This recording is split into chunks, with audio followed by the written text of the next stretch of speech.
வணக்கம் ஃப்ரெண்ட்ஸ். லட்சுமி அம்மா அவர்கள் எழுதிய ஸ்ரீமதி மைதிலி. அத்தியாயம் 1.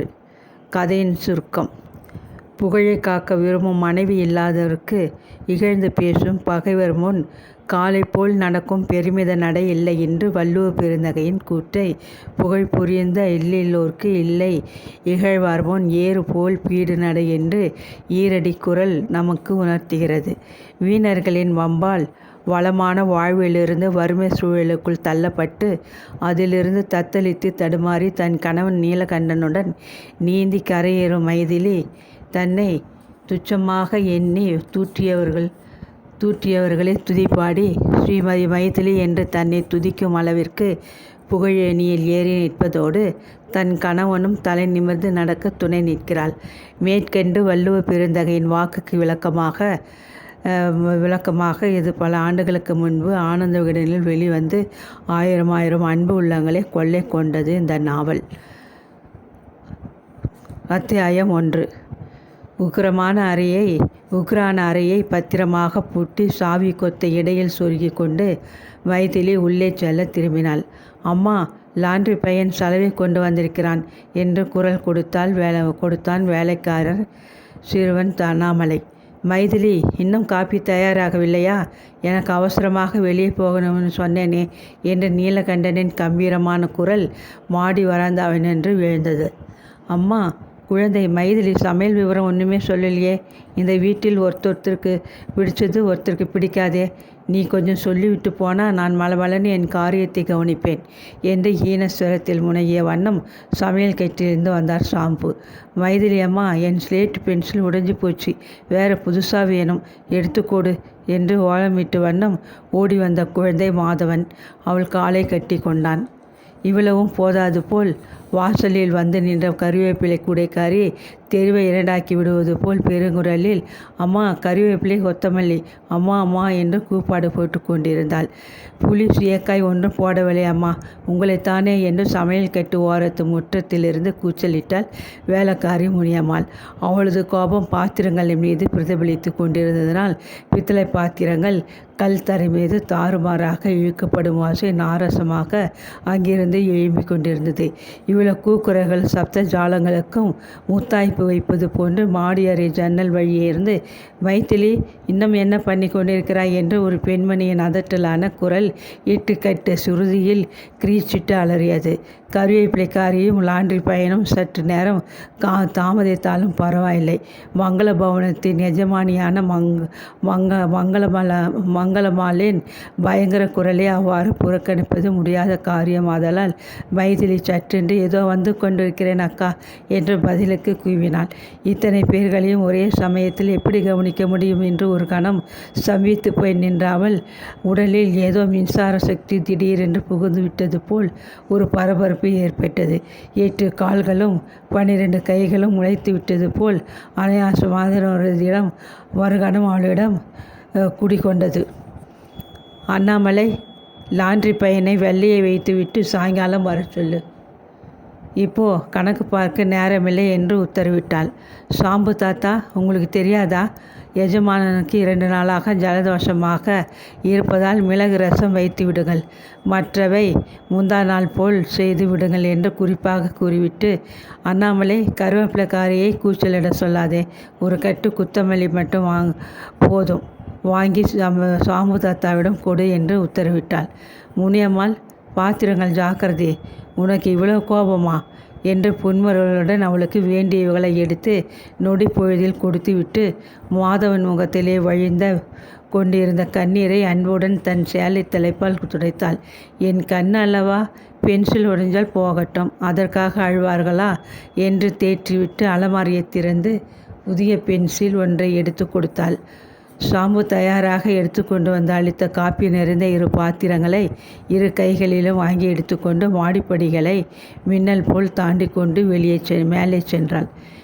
வெளியே செல்ல ஆயத்தமாக உடை தரித்து கொண்டிருந்த அவள் கணவன் நீலகண்டன் காலை தினசரி பத்திரிகையை அவசரமாக புரட்டி மேலெழுந்து வாரியாக விஷயங்களை கிரகித்தபடி வராந்தாவில் நின்று கொண்டிருந்தான்.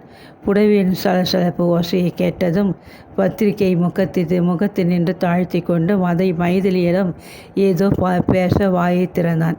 அதற்குள் அவசர வேகத்தில் கையில் கொண்டு வந்த காஃபி பாத்திரத்தை அருகில் கிடந்த மேஜை மீது வைத்துவிட்டு மங்களம்மாள் விட்டிருந்த பெரிய ஹாலுக்குள் பாய்ந்தோடி சென்று விட்டாள்.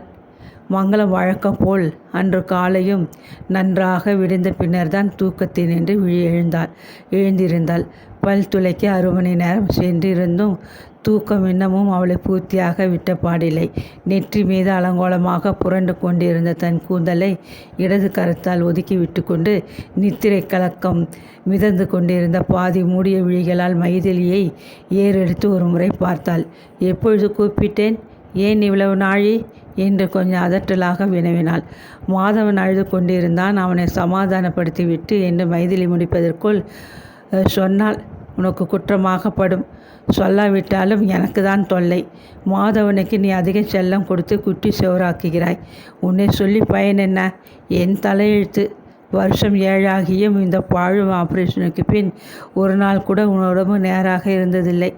அவரவர்கள் காரியத்தை அவரவர்கள் கவனித்து போல பிறர் செய்தால் சரி வருவது கிடையாது என்று முணுமுணுத்துவிட்டு அருகில் தம்பி மனைவி கொண்டு வந்து வைத்த காப்பி பாத்திரத்தை கையில் எடுத்துக்கொண்டாள். நாத்தியின் சுடு சொற்கள் மைதிலியின் உள்ளத்தில் நறுக்கென்று பாய்ந்தன. களை பொருந்தி அவளது முகம் ஒரு கணம் வாடி போயிற்று. கடந்த 1 வருஷ காலமாக மங்களத்தின் குணம் மாறிக்கொண்டு வருவதை அவள் உணராமல் இல்லை. அதற்கு காரணம் யார் என்பதையும் அவள் நன்கு அறிவாள்.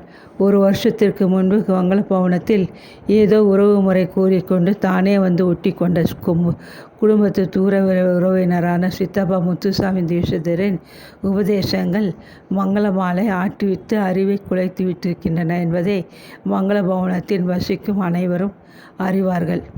சித்தப்பா மீது மங்களத்திற்கு ஏற்பட்டிருந்த அதீதமான பக்தியில் சித்தப்பாவை பிறர் கூறக்கூட பொறுக்க முடியாத அளவு அவள் மனநிலை மாறிவிட்டிருந்ததனால் யாரும் அவரது பெயரை உச்சரிக்கவும் அஞ்சினார்கள். சற்று முன் மங்களமாலின் வாய் நின்று எழுந்த சுடு சொற்கள் அனைத்தும் முத்துசாமி அவர்களின் போதனையின் எதிரொலி என்பதை மைதிலி அறிய மாட்டாள். எனினும் தன் மனவீழ்ச்சிகள் வெளியே காட்டி கொள்ளாது அவள் லேசாக புன்முறுவலித்தாள். அக்கா, இன்று வெள்ளிக்கிழமை, கௌரி சங்கர் வீட்டிற்கு பெண் பார்க்க போக வேண்டுமே, ராத்திரி ஞாபகப்படுத்த சொன்னீர்களே என்று பேச்சை வேறு திக்கில் மாற்றினாள்.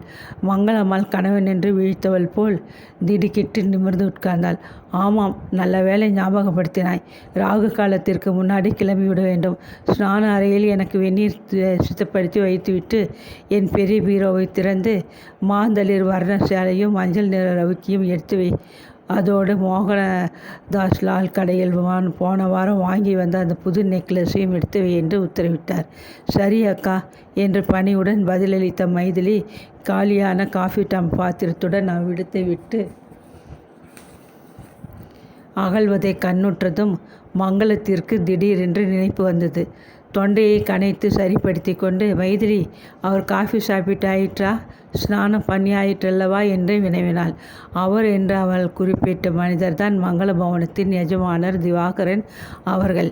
அத்திம்பேர் ஸ்நானம் செய்துவிட்டு காஃபி சாப்பிட்டு ஆஃபீஸிற்கு கிளம்பி கொண்டிருக்கிறார். இன்று ஏதோ சீக்கிரமாக போக வேண்டுமாம் என்றாள் மைதிலி மெல்லிய குரலில் பதிலுக்கு. உன் புருஷனும் ஆஃபீஸிற்கு கிளம்பும் நேரமாச்சே என்று சொன்னால் மங்களம்.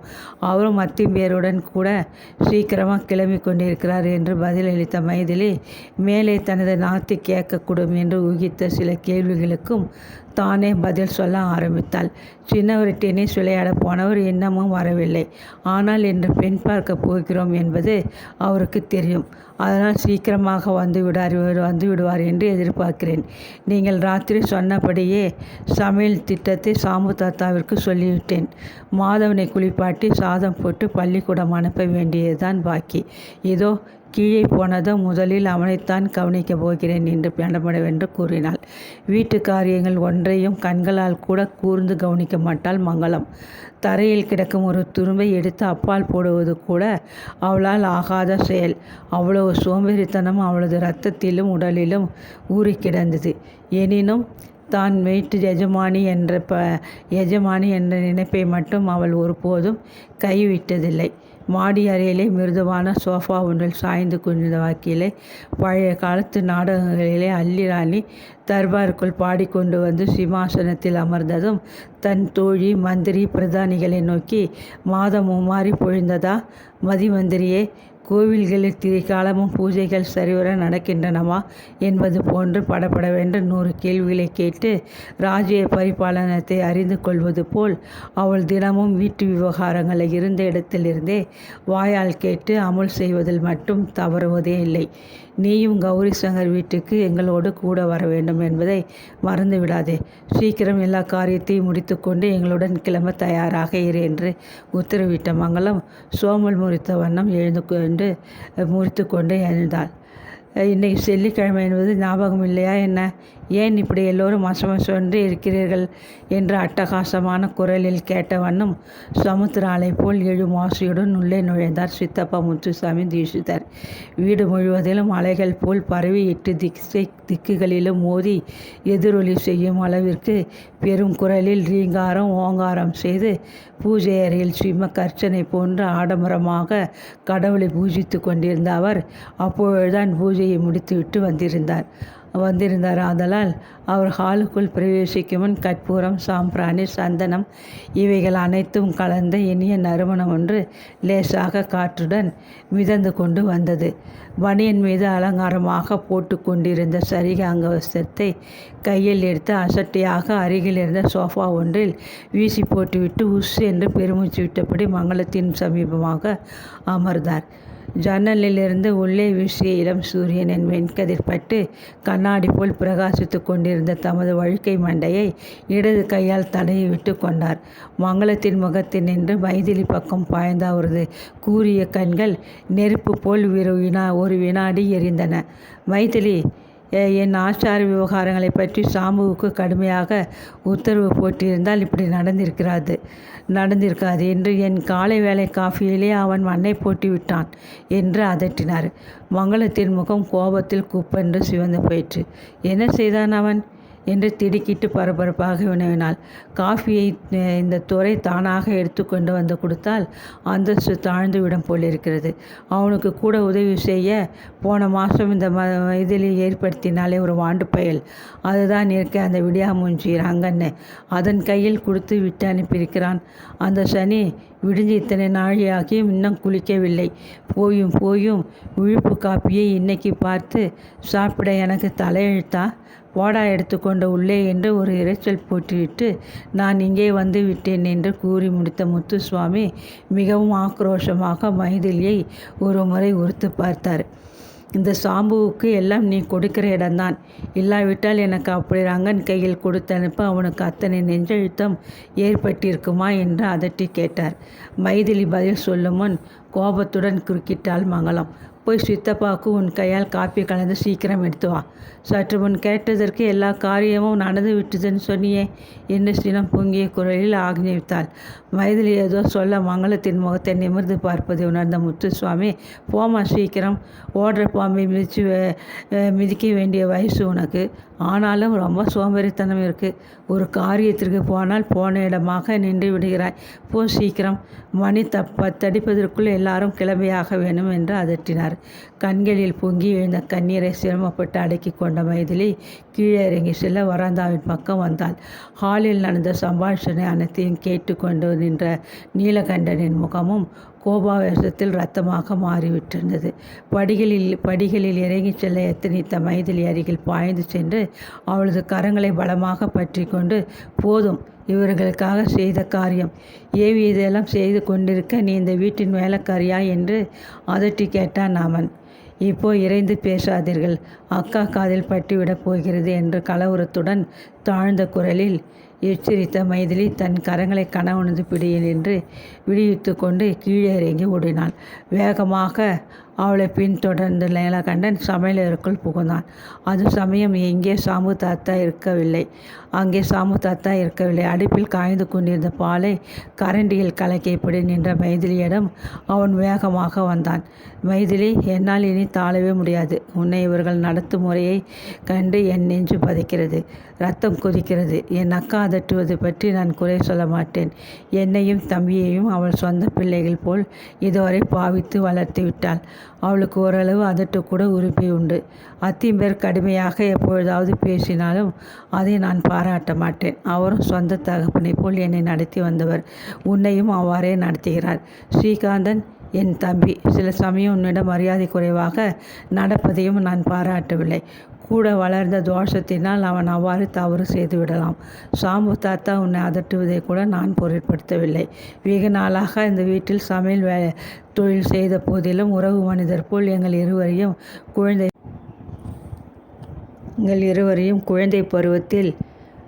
குழந்தை பருவத்தில் மார்மீதும் தோல் மீதும் நிறுத்தி வைத்து பாராட்டி சீராட்டி வளர்த்து விட்டிருக்கிறார். ஆனால் இந்த சித்தப்பா யார்? உன்னை அதட்டி வேலை வாங்க அவருக்கு என்ன உரிமை? இன்று அந்த சித்தப்பாவிடம் இதை பற்றி வெட்டு ஒன்று துண்டு இரண்டாக பேசி தீர்த்துவிடப் போகிறேன். நீ என்னத்திற்கு அவருக்கு காப்பி எடுத்து கொண்டு போக வேண்டும்? நீ அவருடைய வேலைக்காரியா என்று படபடவென்று பேசினான். கைவேலியை விட்டு மைதிலி அவன் பக்கம் திரும்பி புன்னூறல் செய்தாள். அவன் நெற்றி மீது முத்துக்கள் போல் துளர்த்திருந்த வியர்வையை தன் புடவை தலைப்பினால் மெதுவாக மெல்ல துடைத்துவிட்டு குழந்தை மாதவனை சமாதானப்படுத்தும் தோரணையில் குழந்தை குரலில், எனக்காக தாங்கள் பொறுமையுடன் இருக்க வேண்டும் என்று மீண்டும் ஒரு முறை கேட்டுக்கொள்கிறேன். என்ன இருந்தாலும் கடைசியில் தாய் போல் வளர்த்த அக்காவிடமிருந்து தம்பியை பிரித்தாள் என்ற கெட்ட பெயர் என்னைத்தான் வந்து சேரும். பொறுமைக்கும் ஒரு எல்லை உண்டு என்பதை அறிவேன். இன்னும் நாம் அந்த எல்லையை சமீபிக்கவில்லை. அதற்குள் நீங்கள் அவசரப்படக்கூடாது என்று கொஞ்சலாக மொழிந்த மைதிலி கலுக்கென்று லேசாக சிரித்தாள். என் நிலையில் நீ இருந்தால் இப்படி சிரிக்க மாட்டாய் என்று கோபமும் கொஞ்சலுமான குரலில் கடிந்து கொண்டான் நீலகண்டன். என் நிலையில் நீங்கள் இருந்தால் இந்த நேரத்திற்குள் ஆனந்தத்திலே ஆர்ப்பரித்திருப்பீர்கள். காலையில் நீங்கள் சாவகாசமாக இருக்கும் பொழுது சொல்லலாம் என்று நேற்று சாயங்காலத்திலிருந்து திட்டமிட்டு கொண்டிருந்தேன். உங்கள் முகத்திலே கொதித்து கூத்தாடும் கோப அலைகளை பார்த்தால் நான் அந்த ரகசியத்தை என்னுள்ளேயே வைத்து கொண்டு விடலாம் போல் இருக்கிறது என்று சிரித்தாள். எனக்கும் உனக்கும் தெரியாத ஒரு தனிப்பட்ட ரகசியம் நம்மிடம் இதுவரை இருந்ததில்லை. எனக்கு ஆஃபீஸிற்கு போக நேரமாகிறது. சீக்கிரம் அதை சொல் என்றான் நீலகண்டன். அவசரப்பட்டால் ஒன்றும் சொல்ல முடியாது என்று கொஞ்சலாக பொழிந்த அவள் முகம் சிவக்க அவன் காதறிகள் சென்று முணுமுணுத்தாள். அக்காவுக்கு தெரியுமா என்று ஆச்சரியத்துடன் கேட்ட நீலகண்டன் அவளை பரிவுடன் உற்று பார்த்தான். இல்லை என்று தலையலச மைதிலி, அக்காவிற்கு கொஞ்ச நாட்களுக்கு பிறகுதான் சொல்லப் போகிறேன். சரி, நீங்கள் ஆஃபீஸிற்கு போய்விட்டு சீக்கிரமாக திரும்பி வாருங்கள். நாங்கள் இன்று கௌரி சங்கர் வீட்டிற்கு பெண் பார்க்க புறப்பட வேண்டும் என்றாள். மங்கள பவனத்தின் வாசல் நின்று புறப்பட்டு கொண்டிருந்த காரின் பின் ஆசனத்தில் ஏறி திவாகர் அருகே அமர்ந்து கொண்ட நீலகண்டன் மனதில் 7 வருஷ தாம்பத்திய வாழ்வில் அதுவரை அனுபவித்தறியாத புதிய மகிழ்ச்சி நிரம்பி வழிந்து கொண்டிருந்தது.